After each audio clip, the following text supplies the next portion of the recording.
Hey, let's move on to segment 3, and lo and behold, the Oakland Raiders have found some trouble with Antonio Brown. Who saw that coming? Antonio, with frostbitten feet, was slow to report to training camp because he didn't like the helmet that he had. Is there any surprise, Cedric, that this soap opera that seems to follow Antonio Brown has settled into the Oakland Raiders training camp? You know, I love me some Antonio Brown on Sunday afternoon, but Monday, Tuesday, Wednesday, Thursday, Friday, and Saturday, not so much. I think he's a diva. He's kind of nuts, kind of pouted his way out of Pittsburgh, was mad because they voted Juju Smith-Schuster the team MVP and threw the ball at Big Van at practice. Those kind of things are the petulant actions of someone who needs to mature. And Antonio Brown's on the other side of 30, Barry. He ain't never changing. He's going to always be like this. I think as far as the Hard Knocks thing is concerned, what great copy for those guys.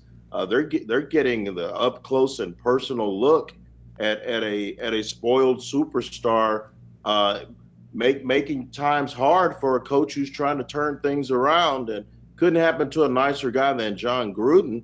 But to me, I think it's more of a distraction than anything.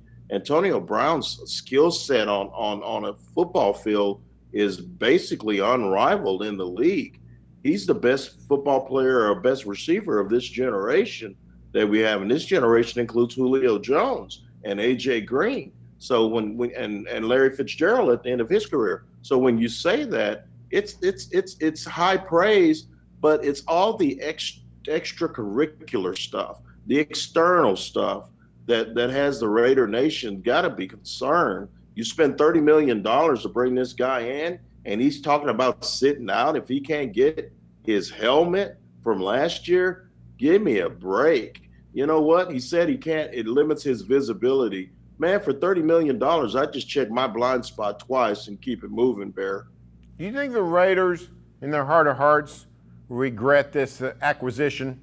You think they're glad they have Antonio Brown, or now they're starting to see, hey, maybe the Steelers had the right idea? No, they're absolutely giddy about having Antonio Brown, because guess what happens, Barry? Once training camp's over, those feet are going to be better. They're going to be playing on Sunday afternoons. They're not going to be running around in 100-degree heat every day, because NFL teams don't practice that hard during the season. This is all about just limiting how much he has to work in that hot sun, because they hate training camp, man.